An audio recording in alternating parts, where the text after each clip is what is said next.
Good afternoon, everyone, and welcome to the latest and last, indeed, in the current series of Brexit webinars by the Department of Agriculture, Food and the Marine. Today, for the second time in 3 weeks, we are joined once again by our colleagues from the Department for Environment, Food and Rural Affairs in the United Kingdom.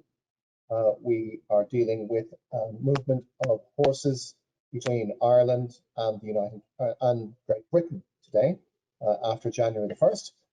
And we have a fine panel of people here for you.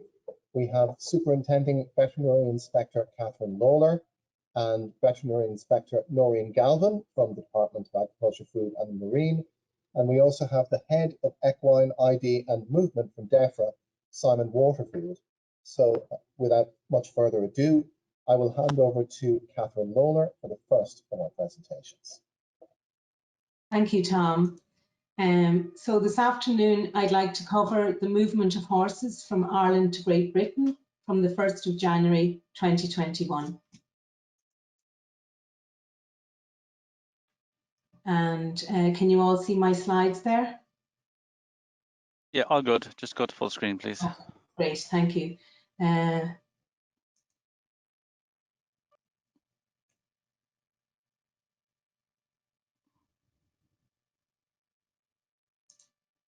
So can you see the presentation now?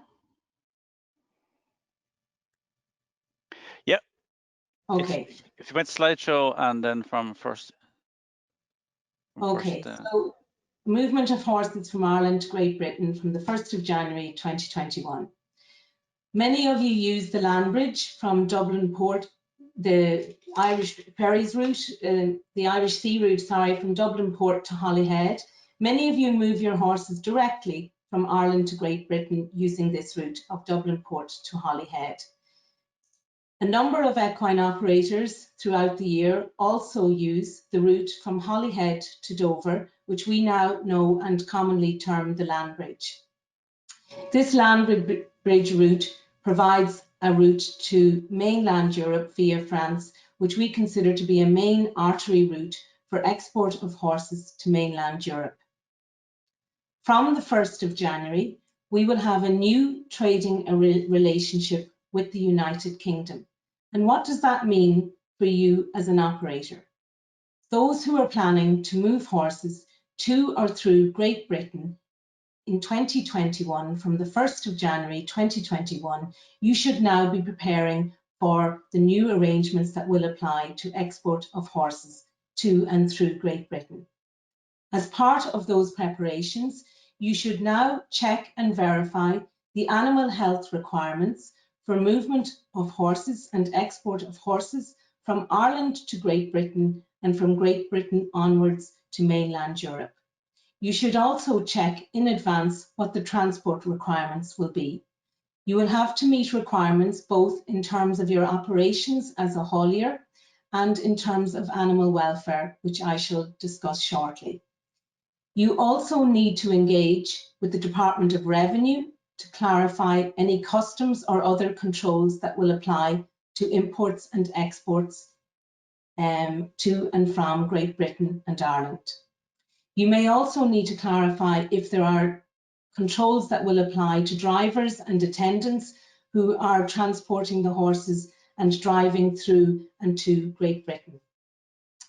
And you also should, and it's imperative that you start these communications now, contact the border control posts in mainland Europe.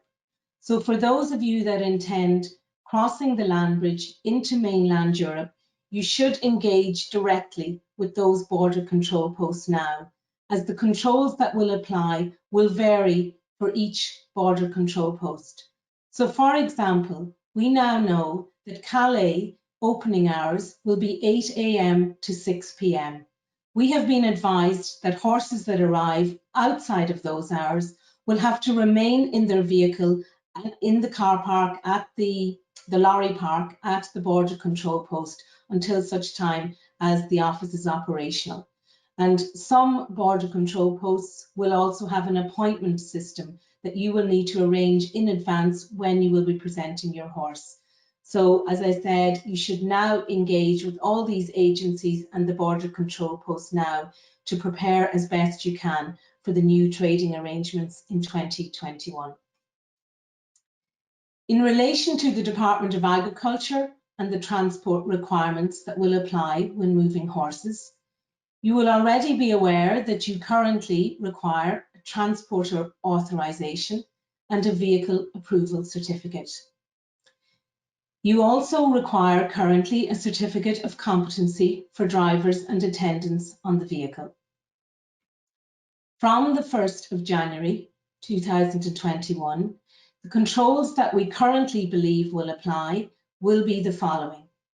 A transporter who has a transporter authorisation or a vehicle approval certificate issued in Ireland will have to apply to Great Britain for a Great Britain UK issued transporter authorisation and vehicle approval certificate. This will mean that you will have to bring your vehicle to Great Britain to be approved.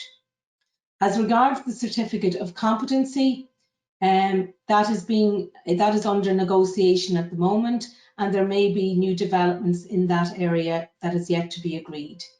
I've included here 2 contact email addresses, one for our colleagues in Great Britain, the government agency there that will help you with this, the Animal Welfare Transport Team, and the other is for our own Animal Welfare Transport Team in Dublin. Just to also add that operators who are based in Great Britain and who have transporter authorisation and vehicle approval in Great Britain will equally be required to apply to an EU country for this transporter authorisation and vehicle approval, and may also have to bring their vehicle to that EU country for approval. So this afternoon, I'd like to talk to you about the animal health requirements that will apply. We'll briefly discuss the current movement protocols, and then I'll let you know what will change from the 1st of January 2021.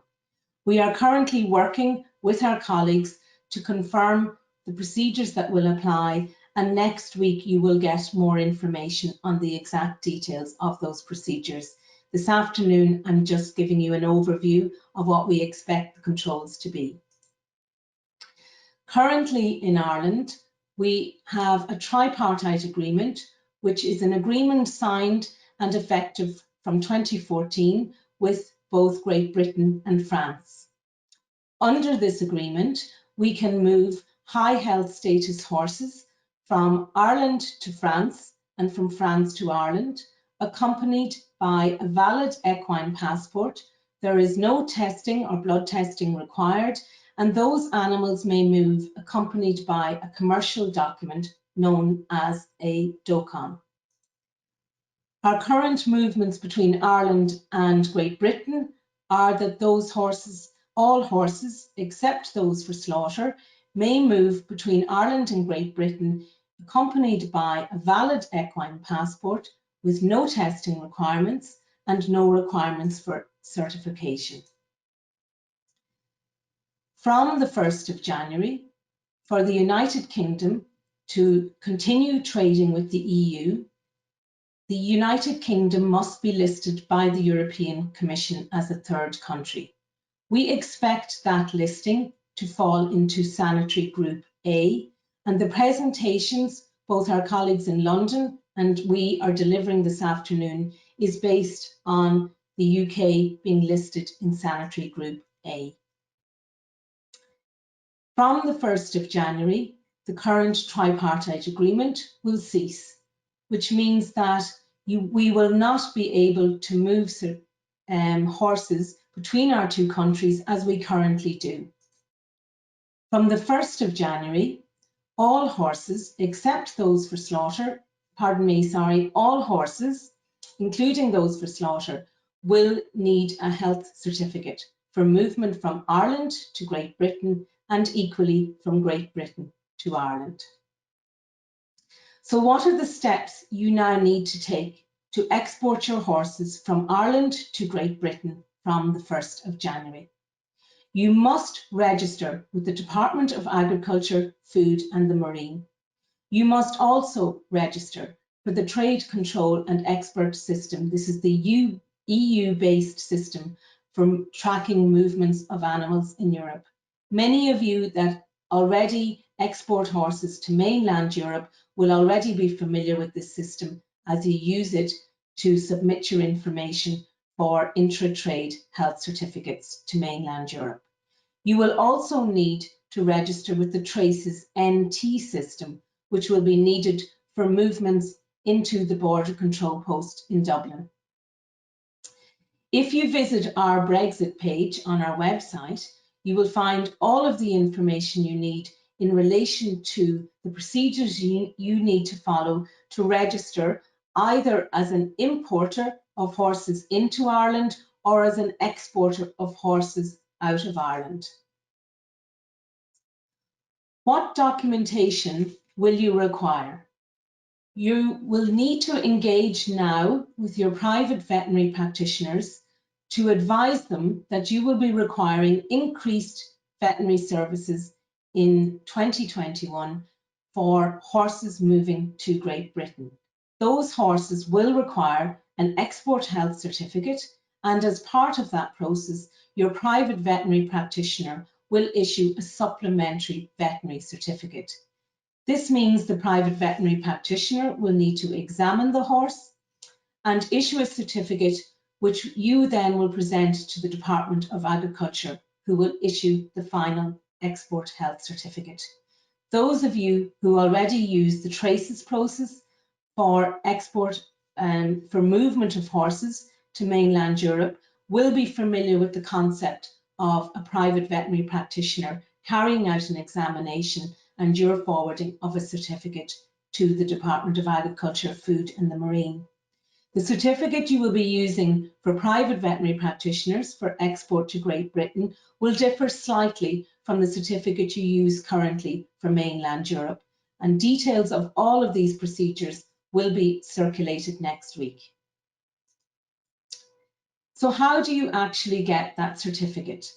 You need to contact your local regional veterinary office.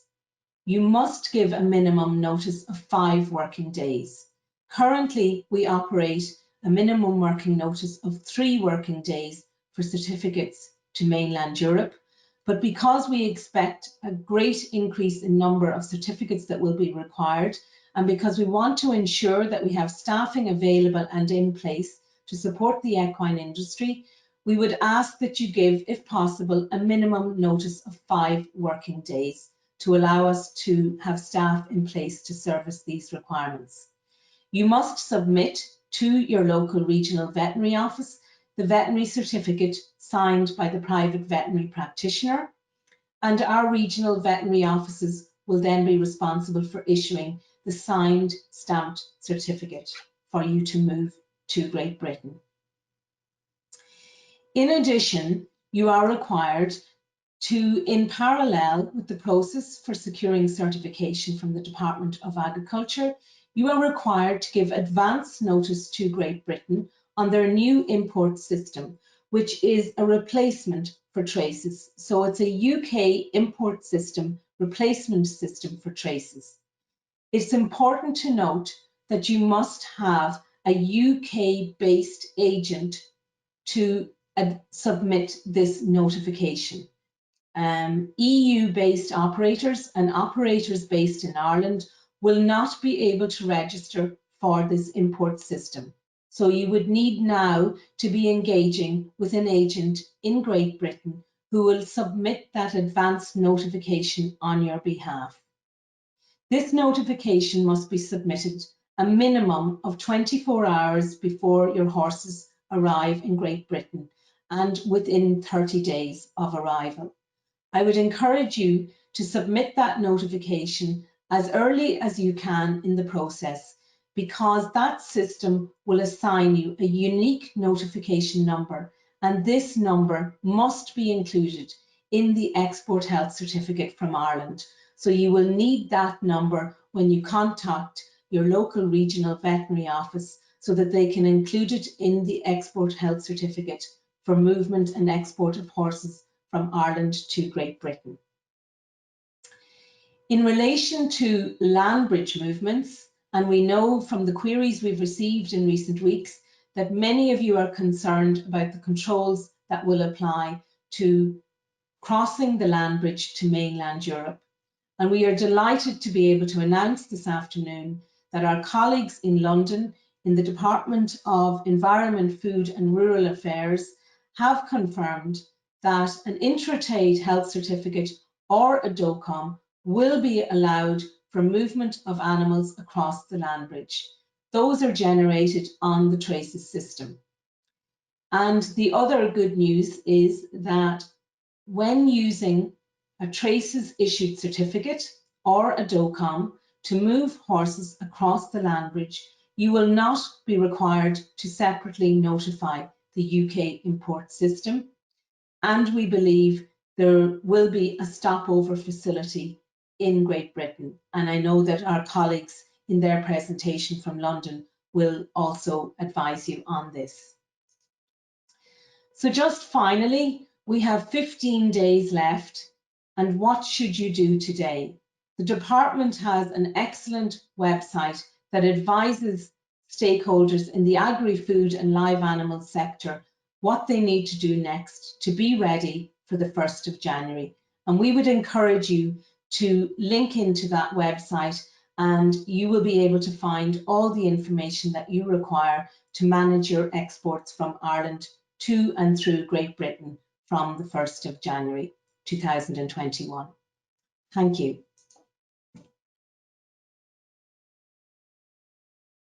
Thank you very much, Catherine. We already have some questions coming in for you, if you don't mind answering some of them. You had mentioned in your presentation that the equine operators would be able to cross the land bridge using a DOCOM. That is the case from January the 1st, is it? Yes, we have drafted a bipartite agreement, and our government has forwarded that to the government in France. And we are delighted to say that in the last half an hour, the French authorities have indicated that they are in agreement with this bipartite agreement. We will be organising for both governments to sign that agreement, and this will mean that from the 1st of January 2021, you will be able to use DOCOMs to move horses from Ireland to France, both directly and via the land bridge in Great Britain. Oh, that's very good news. Thank you very much. Speaking of Great Britain, or indeed not Great Britain, we've had a number of questions which have asked us to clarify the situation about movement of horses between Northern Ireland and the Republic of Ireland. Could you give us a bit of an idea on that? That's actually a very interesting question, Tom, and it's similar to the arrangements we're putting in place with France. We have also drafted a bipartite agreement with Northern Ireland. Our colleagues in Northern Ireland are currently studying that agreement, and if and when we sign that agreement, which we hope we will, this will mean that horses will be able to move on the island of Ireland. Horses, except those for slaughter, will be able to move on the island of Ireland without a requirement for a certificate, accompanied by a valid equine passport only. Those that are moving for slaughter will still require an intra-trade health certificate type model. Okay, thank you very much. I have a few more, if you don't mind. Will transporters have to comply with any requirements in relation to hay or bedding in their transport vehicles? Well, we've been advised this week that although there are requirements for imported feedstuffs, hay and bedding and other material that's actually in the vehicle that's being used for horses in transit will not fall under those requirements. So you will be able to bring your horse box in with hay and feed on board without any extra controls applied. Thank you. When you're exporting equine animals from Dublin to Great Britain, will the horse box have to be sealed? Well, we've discussed this with our colleagues in Great Britain, and both governments are of the opinion that in order to safeguard animal welfare, we are not going to require sealing of vehicles, and Ireland will not require sealing of vehicles for exporting horses to Great Britain. Okay, thank you very much. And just one final one for you, quite a topical one, in relation to story on Morning Ireland on RTE Radio 1 this morning. There was a suggestion that the cost for the papers for exporting horses could be up to €100 per animal. Do you have any clarification on that? Well, actually, we've looked at that at our cost this week, and we've determined that we will apply the same cost that we currently do for movement of horses to mainland Europe, and as such, we shall be charging €12.50 per horse. And each operator, as I said in the presentation, must register with the Department of Agriculture, and once they apply for their certificates, we will apply a billing process and will send them bills for any horses that they export. And the cost, as I say, will be €12.50 per horse. Okay, Catherine, thank you very much for that presentation and for that comprehensive Q&A session. I think we can now probably, if you stop sharing your screen, we can probably move on to Simon Waterfield now from DEFRA. If we can take back control of Catherine's screen, yes, and I think Simon has that now. Good afternoon, everyone. Can I just check that you can all hear me and see the slides? Is that correct? We can see and hear, I think. Great. Okay, well, very good afternoon, everyone. And this is the Great Britain side of the process. So I'll proceed through the slides. Apologies in advance, some of the issues that I'll be covering in the slides are ones that Catherine has already covered, but it probably do no harm to underline those. But obviously, if you have any further questions that aren't covered in the slides, happy to pick those up subsequently. Okay, so firstly, the continuation of the movement of equines between Ireland and Great Britain. So in the same way that Catherine said, we are expecting the EU to grant GB third country listing status and to place us in category A. We, GB, have already agreed to include all of the EU, obviously including Ireland, in category A as a third country itself. So that decision has already been taken. And we've also taken the decision that existing Irish and indeed other EU equine stud books will be approved provisionally for 6 months from 1st of January 2021 without you having to do anything further pending a formal application process. So in other words, those animals that you have that are registered with an Irish approved stud book will be allowed to travel as registered animals from the 1st of January. Okay, sorry, this slide is a bit dense, but this is the other end of the chain that Catherine has already discussed. So the person receiving the import, if this is a either a permanent import or a temporary one, but not transit. I'll cover transit separately later on. But all of those who are moving an equine to GB only, either permanently or temporarily, will need to make sure that there's a person at the other end of the chain, a representative who can ensure that the IPAF's update is provided. So that's to check that we know that the animals are going to arrive and that importer or the representative is liaising with the exporter to ensure that the equine meets all the pre-export blood testing, residency and isolation requirements that apply to unregistered equines only. So those pre-export requirements do not apply to registered horses, only unregistered ones.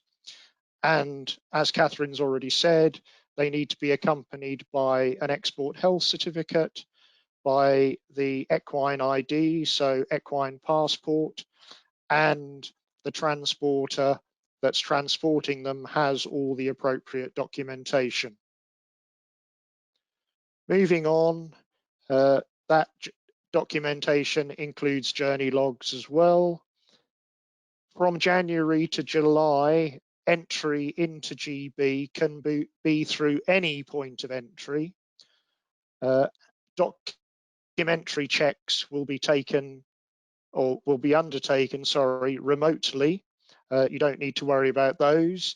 And any physical and ID checks won't be taken at the border. They will be undertaken on a risk basis at the point of final destination. So just to be clear, that means we won't be checking the physical state and ID of every single equine that comes in, but we will be doing effectively a representative sample on the basis of a risk assessment done by our colleagues in APHA. Then from July of next year, entry will have to be through a designated BCP, border control post. We'll confirm definitively what those options are, but you'll need to make sure clearly that the border control post that you propose to move your equines through on the GB side is designated to take equines. And the physical and ID checks that up until July will be taking place at final destination from July will be taking place at the designated border control post. But just to be clear, documentary checks will continue to be done remotely.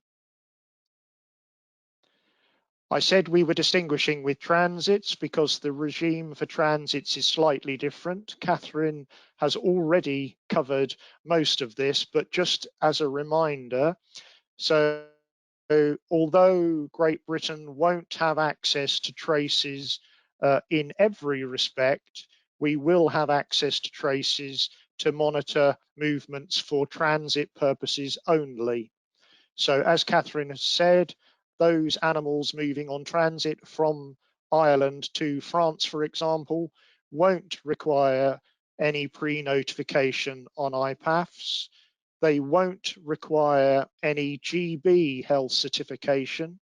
We will be able to pick up whether they are travelling either on an ITAC or on a DOCOM through the traces mechanism, and that's all we need. But obviously there will be requirements in terms of transporter authorizations and the like. The specific details of these will be included on the relevant gov.uk pages. Similarly with the journey log. I've mentioned DOCOM and ITACs already. Documentary checks only will be done remotely for these transits, but we will not, underline not, be undertaking any physical or ID checks either on arrival in Great Britain or on departure.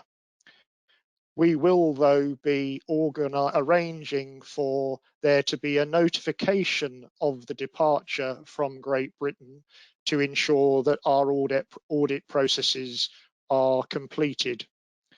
And just to repeat what Catherine has said on her presentation earlier, consignments transiting Great Britain using the land bridge of equines and other live animals will not need to be sealed whilst in Great Britain, but they will, though, be subject to existing EU welfare during transport rules throughout the journey. Turning the operation round, there are effectively two categories of animals moving from Great Britain to Ireland. Those will be those Irish animals returning after a temporary visit for, say, racing or competition or breeding, or those that are GB equines moving in the opposite direction. So dealing with the returning equines first, this applies only to registered equines who are returning after racing or other sporting competition or cultural events. There is, under EU rules, the facility for these animals to return from a third country without the need for pre-movement blood testing, residency or isolation, providing they do so within 30 days. And we are going obviously to allow that process to continue, but these animals will still require a simplified export health certificate signed off by an official vet in Great Britain before they can return. But just to underline, that certificate will not require any of the third country controls, pre-movement, blood testing, residency or isolation. And then for those movements of GB equine, so not the ones returning, the ones that are moving directly from Great Britain to Northern Ireland, we have had confirmation that all UK stud books have been approved by the EU, or all those that we apply to have approved, which means that all of the existing registered animals will be allowed to continue to be considered registered and therefore have the additional flexibility that registration provides for those movements. However, there are still a series of individual requirements that will apply whether the animal is registered or unregistered, or indeed whether the animal is moving on a temporary or permanent basis. So the first of those is the blood testing, residency and isolation requirements, which have been mentioned several times this afternoon. They will apply to all equines, and GB exporters will need to make sure that they meet all of those requirements. Basically, they won't be able to obtain an export health certificate, or they won't be able to have it signed off by an official veterinarian unless that official veterinarian is happy that the animal has met all of those requirements. In the same way that movements into GB require an equine passport, that is the same for movements from GB to the Republic, but unregistered equines will also need a supplementary travel ID, details of which are available on gov.uk, but will be provided by colleagues in the Animal and Plant Health Agency in the same way that they will provide the export health certificate. The transporter needs to have all the necessary documentation. And then, as already mentioned, but in reverse, it will be important that those who are exporting equines from GB make sure that they have planned to enter Ireland through an appropriate border control post, one that is authorised to take the equines that are being moved. And then this last bullet is more of the additional controls that Catherine has referred to in the opposite direction. These are obviously in relation to the customs aspects of things rather than the veterinary ones. I won't go over those, but again, details of the precise requirements will be included, or indeed already are included, on the gov.uk pages relevant to equine movements. And you will obviously get copies of those. Here are the embedded links to those pages. And the first item on the agenda is what's called the border operating model. That's a guide which includes details on all movements, not just of equines, but other live animals and other commodities moving between GB and Europe. And then there are obviously specific pages, both in relation to equines, importing and exporting, and similarly live animals. Thank you very much. That's the end of the DEFRA presentation. Thank you very much for that, Simon. We have a number of questions for you. In fact, we have more questions than I'm going to ask at the moment, because we do have an awful lot of questions. And may I just say to any of the questioners, some of your questions have obviously been addressed by the presentations. The ones that we don't get to, we will undertake that we will take them away with us, and we will recontact the questioner with a suitable answer if we have it. So I will just go back to Simon with a few questions, if you don't mind, Simon. Is there a list of equine control posts for rest and feed stops for Great Britain currently available? And yes, Tom, the answer is there is.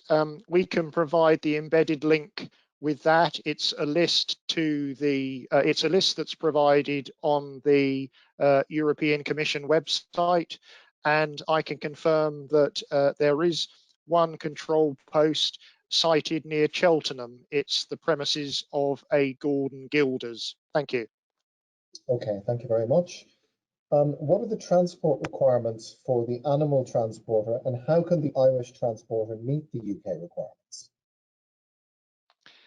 Okay, so the answer to that is documents issued by any EU member state, and that includes Ireland, will no longer be valid in Great Britain after the 31st of December of this year, which is something I think Catherine mentioned in her presentation. Transporters entering or transiting Great Britain, be that by rail, road, sea or air, will be required to obtain transporter authorisations, certificates of competence and vehicle approval certificates from the relevant delegated bodies in either Great Britain or Northern Ireland, and to apply for a transporter authorisation from APHA, you must be represented in Great Britain. Otherwise, further information on how to apply can be obtained either by contacting colleagues in APHA by email, and we'll provide that link for you, or similarly through DEFRA's website, and again, we can provide that link for you too. Thank you. Okay, just a few more, if you don't mind, before we go on to the next presentation. For land bridge journeys, how is the operator to let GB know that the consignment has left GB? Okay, that's a good question. So the answer is there. Oh, I think one of your colleagues wants to come in there. Okay, that's probably Rebecca or Beck, so please. If you like. Sorry, Yes. I've got a delay on the line. No, that's all right. Go on, Bex. You're the expert. This is Rebecca. Well, everyone. so yeah, hi. So it's just to say that the confirmation will be really simple. It will just be an email which you will message. We will get you the address for that mailbox, and it will be going on gov.uk with alongside all the transit and land bridge guidance shortly. And we will share that link with you. Okay, thank you very much for that, Rebecca. There are just a couple more here. Will equines need to be notified on iPaths for transiting the land bridge from the 1st of January? I think you may have touched on that in your presentation. Yeah, so I think we've well confirmed that iPaths will not be required from the 1st of January for live animals moving across the land bridge, which means there's no requirement to have that sort of UK-based import agent to create that notification for you. And of course, we've confirmed that ITACs and DOCONs are acceptable as certification. Very good. And the final one is, what EHC is needed for equines transiting the land bridge from the 1st of January?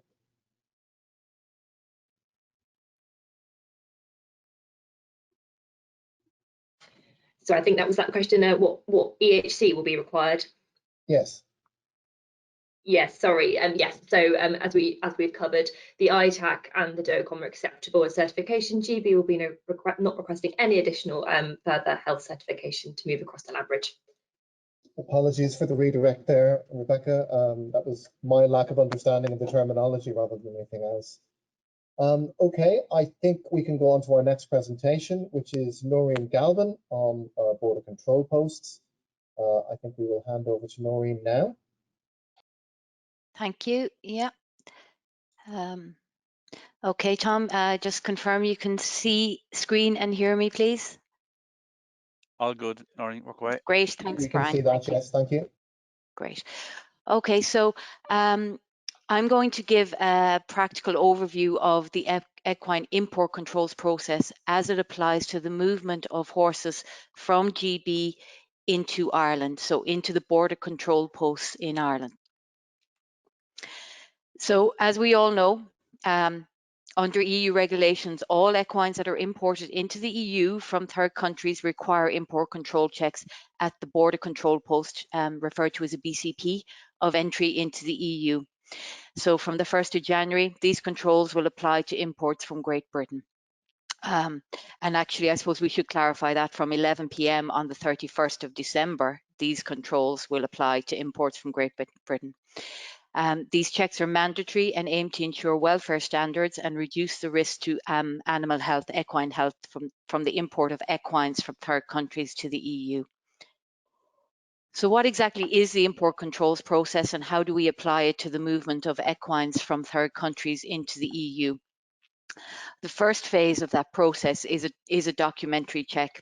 And these are checks that we carry out on the copy of the health certificate and the traces notification, etc. And we aim to do this prior to the equine arriving at the border control post. And we will talk about the necessary documents that are needed and how to get them to us. After we've done our documentary checks, then the equine, when they, let's say in this case, I suppose, I'm talking more so about Dublin Port and Rossall Airport. So I suppose I'm applying it to them coming off the ferries.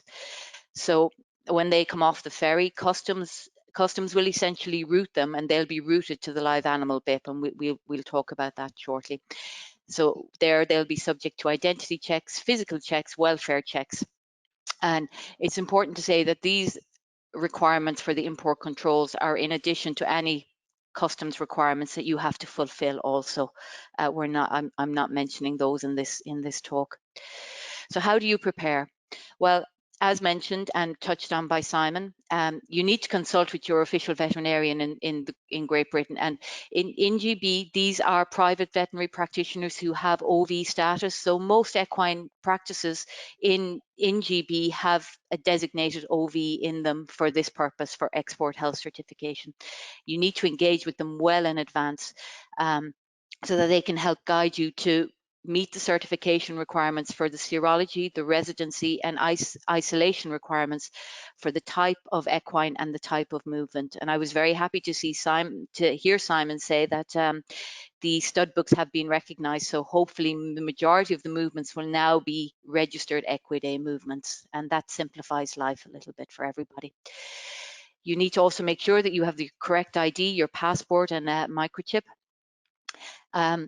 From the point of view of moving horses into Ireland, there are some requirements that Catherine touched on about registering with the Department of Agriculture and then subsequently on the EU imports portal Traces NT. So Traces NT is used for the Shed A, which is the movement of, which will be used for the movement of horses from the third country into the EU.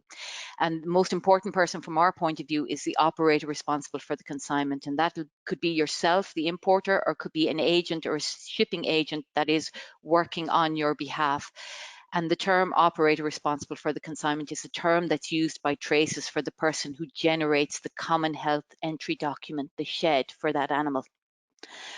Also, you need to engage with the Department of Agriculture to make sure that the premises that you're moving your horse into in Ireland has an equine premises number. Also, animal importers must be registered with the Department of Agriculture.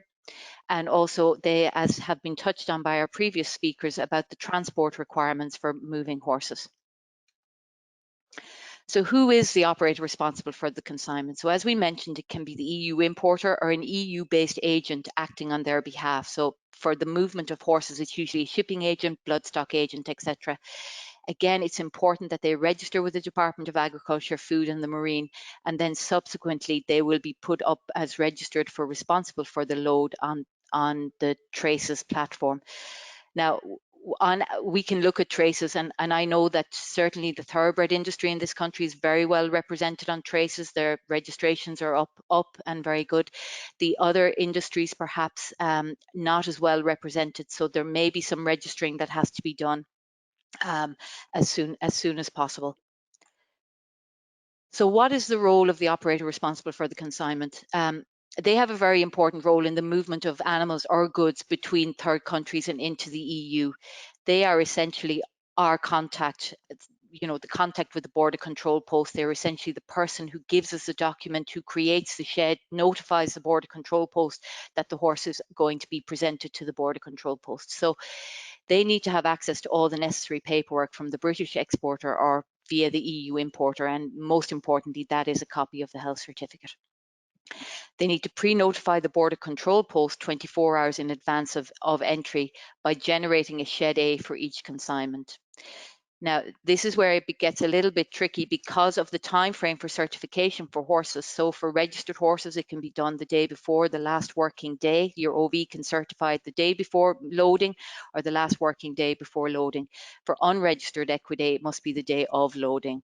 So this is just where we would ask for a copy of the health certificate so we can start our documentary checks. We appreciate that in every circumstance that a copy of the signed certificate may not be available, but operators who are used to doing third country imports will be familiar with submitting to us a copy of an unsigned health cert that has the declarations and the serology requirements, etc. They have that filled in. So even if that was available, obviously we don't, it won't be signed, it may not be signed, but a copy of the unsigned would help us a lot. You also need your customs reference number. Now that's what's required for traces, so you'll get that from customs. Again, you won't have that 24 hours in advance. That's something that you will have to resubmit to us. And it's just important to mention that the operator responsible for the consignment, the person who generates the shed, is the point of contact for the border control staff, and also is the person that's billed for the import controls process for each equine, for each shed. So 1 horse per health cert, 1 shed per health cert, and that is a consignment. So 1 horse is a consignment as such.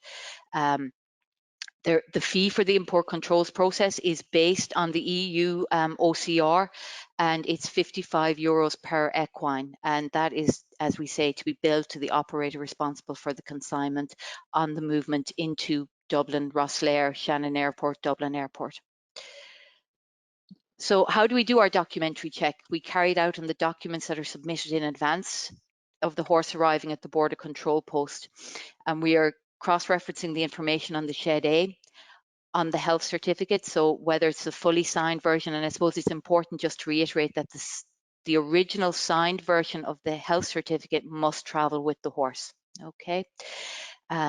So we're making sure that it's the correct model health cert for the type of movement. So if it's a temporary movement or a permanent movement, or if it's a re-entry after 30 days or a re-entry after 90 days.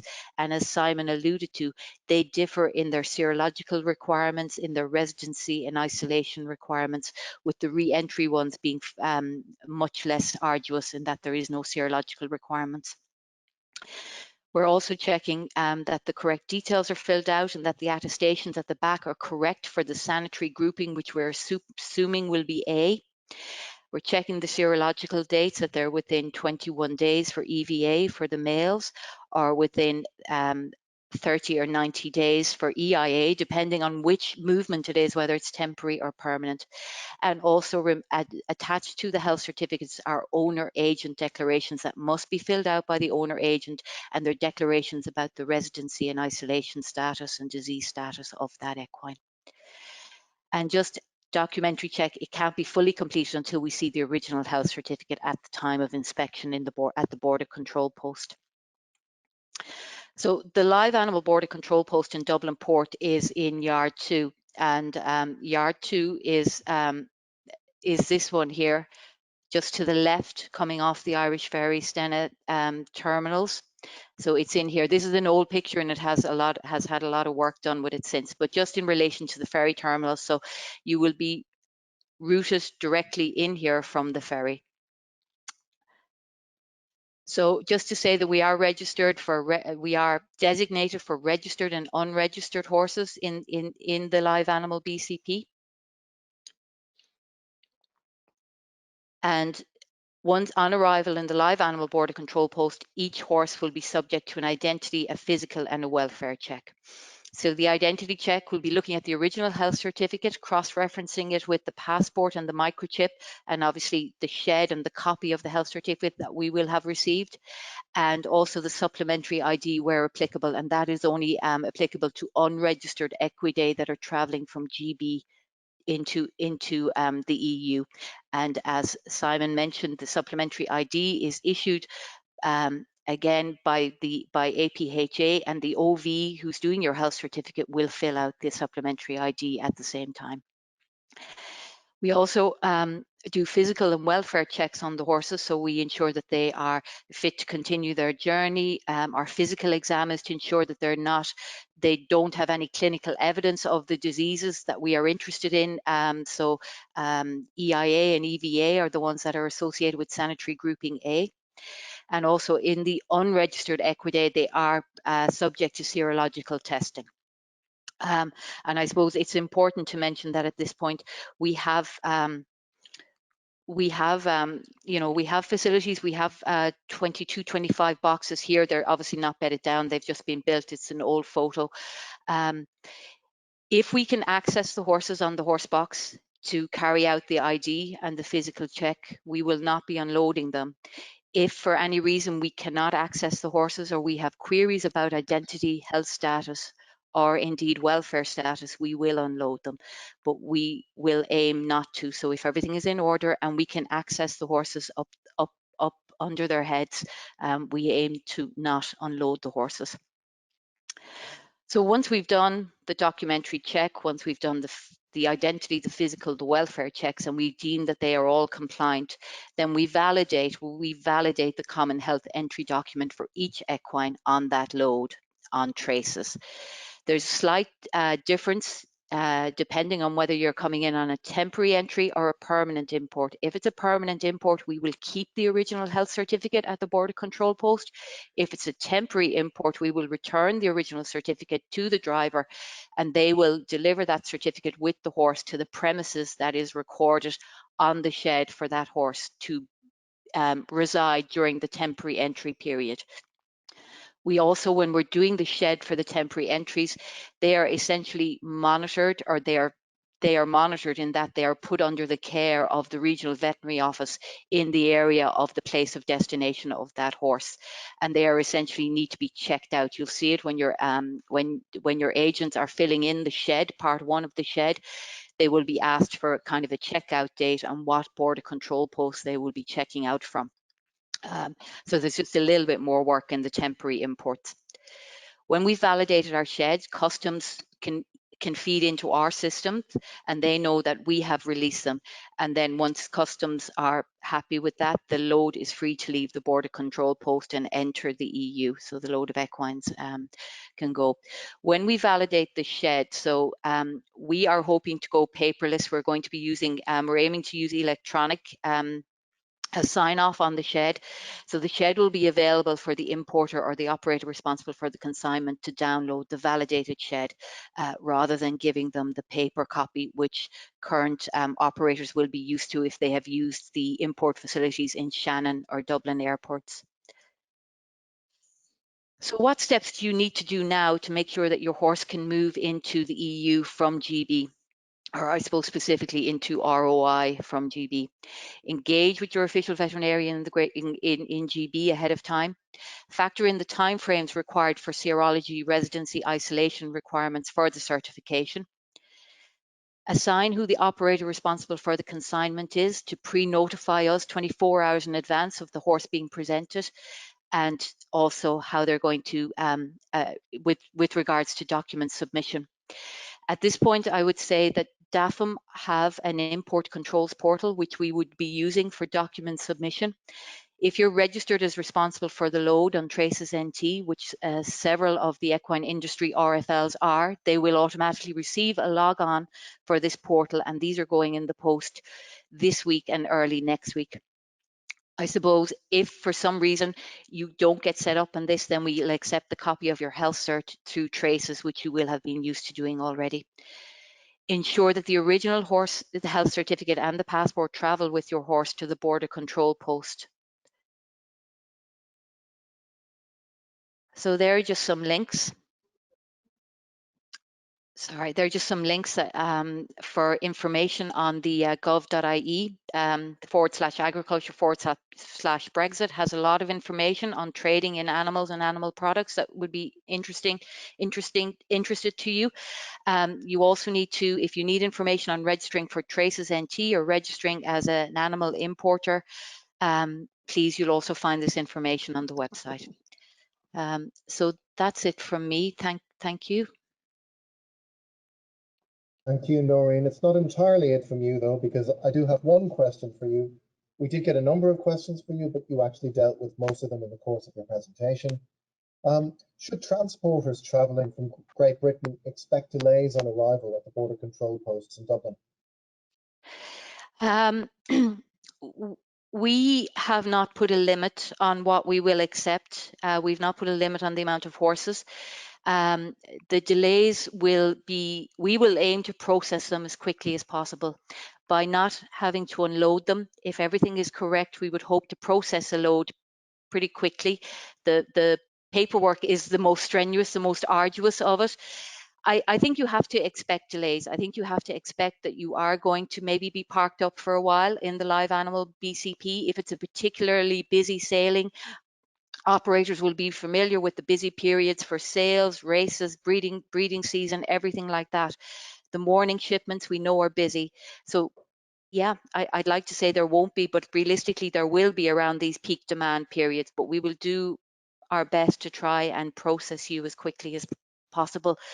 All the more reason to have your documents submitted in a timely manner, correct documentation, and don't forget the original health cert or the passports, and have a health cert for the horse, please. Okay, thank you very much, Noreen. And I'd also like to say thank you to Catherine, thank you to Simon, thank you to everyone who has attended today. There were some more questions who came in for the previous two speakers after their Q&A sessions. We will direct those to them and we will try and get back to you with them. So in the meantime, I'd just like to thank everyone for participating today. Wish you a little bit of an early happy Christmas and a prosperous new year with relatively few delays, hopefully, for you. So thank you very much. Thank you everybody. Thank you, Tom.